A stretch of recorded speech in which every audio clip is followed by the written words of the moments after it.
Hello viewers, welcome WB education news primary নিয়ে আবার নতুন আপডেট নিয়ে চলে এসেছি। Breaking news.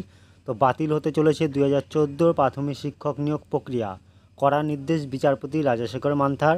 তো পুরো ডিটেলসে আমরা ভিডিওর মাধ্যমে জেনে নেব, স্কিপ না করে পুরোটি দেখো।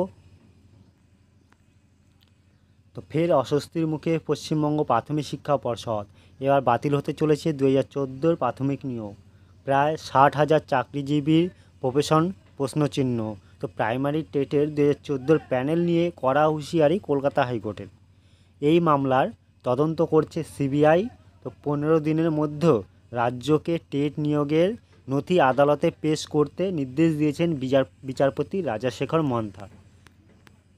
2014 প্রাথমিক শিক্ষক নিয়োগের পরীক্ষা বসেছিলেন প্রায় 22 লক্ষ পরীক্ষার্থী।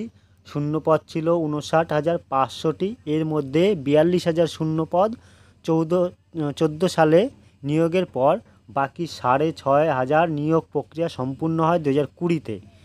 তো সম্প্রতি সেই নিয়োগের ওএমআর বিশ্লেষণ সংক্রান্ত দুর্নীতি সামনে এসেছে। এর জেরে উথালপাথাল রাজ্য রাজনীতি। 2014-তে অনেক অযোগ্য প্রার্থী চাকরি পেয়েছেন। চাকরি প্রার্থীদের এমন গুরুতর অভিযোগের মামলা দায়ের হয় রাজ্যে উচ্চ আদালতে। তো সে সময় বিচারপতি বিশ্বজিৎ বসুর এজলাসে মামলার শুনানি চলাকালে সিবিআইকে তদন্তভার অর্পণ করে কলকাতা হাইকোর্ট।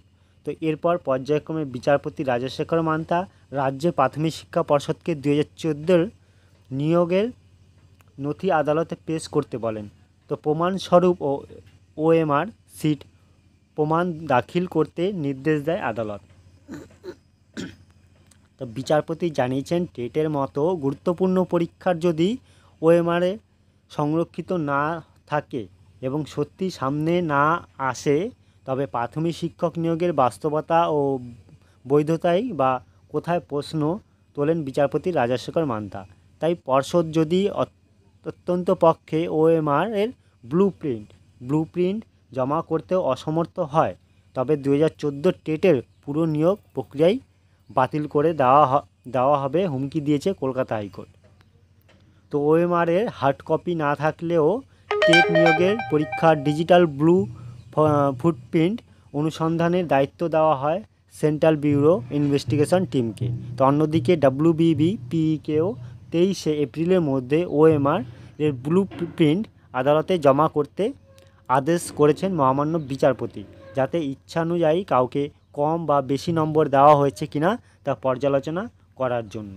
এই ছিল ভিডিওটি। ভালো লাগলে একটা লাইক, শেয়ার এবং সাবস্ক্রাইব করে দিও। এরকম আরও আপডেট আসলে তোমাদেরকে আমি জানিয়ে দেবো ভিডিওর মাধ্যমে। তার জন্য তোমাদের কি সাবস্ক্রাইব করে রাখতে হবে এবং শেয়ার করো সবাইকে। Thank you.